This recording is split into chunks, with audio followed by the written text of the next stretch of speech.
Hello everyone, welcome to another episode of EETV, where we strive to bring you everything in entertainment.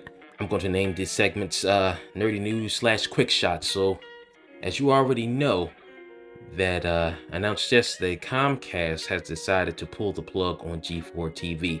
I will just have to say this first. It is my statement that all of the employees that were let go from G4 TV, I sincerely hope that you find new employment swiftly and that this does not affect your health, your finances, or your families in any way. So hopefully you're able to ratify this. As it was reported, they said some employees would be able to be moved within certain other positions within Comcast. Those who are unable to do so, it is my sincere hope that you are able to find employment in your field and not just something that paid you the same. Hopefully you're able to find something that paid you even more. As an individual that has also been furloughed in the past, I understand completely what that is like, going through it while supporting a family while you're going through it. So I understand that. So my heart goes out to those individuals who used to work for G4 TV, that they were able to find employment swiftly. With that said, my opinion on this, why it failed, is quite simple. G4's TV, their format was obsolete. If you look at very prominent YouTube gamers, those who had a channel for a while, that have quite a bit of a following, you can see those individuals have a passion for gaming, and you can go back to their very first videos all the way up into their recent videos, and you can see their passion for gaming and what they go through and the constant hours they stream on Twitch and what they do on YouTube. It's definitely a passion.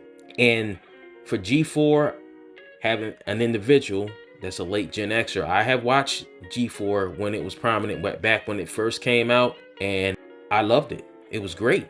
That being said, their format was outdated, because when G4 came back, those of us who were familiar with it, of course, we're going to check it out. But for those who were not familiar with it or too young to remember it, how were they going to reach that audience? So basically, they were competing with YouTube gamers and Twitch gamers, proven through the course of time that they are passionate about games, and this is what they do as their hobby, and they wanted to also turn that hobby into a passion and possibly a passive income as well.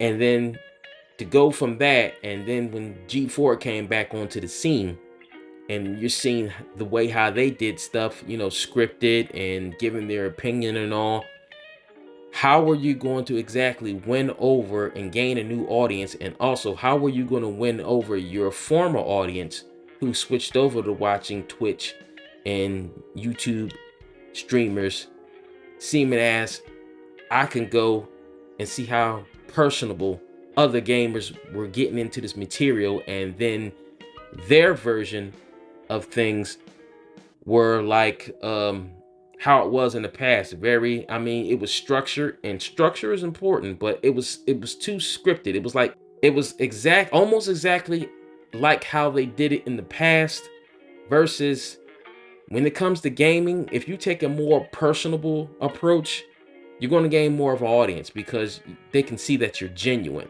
So you're basically, what they were doing is you're taking something that's genuine, an individual or individuals, depending on what channel you watch and on what platform, and you can see that they're passionate about this. And then G4 comes back with their super corporate structure and processing it like it's a Hollywood variety show.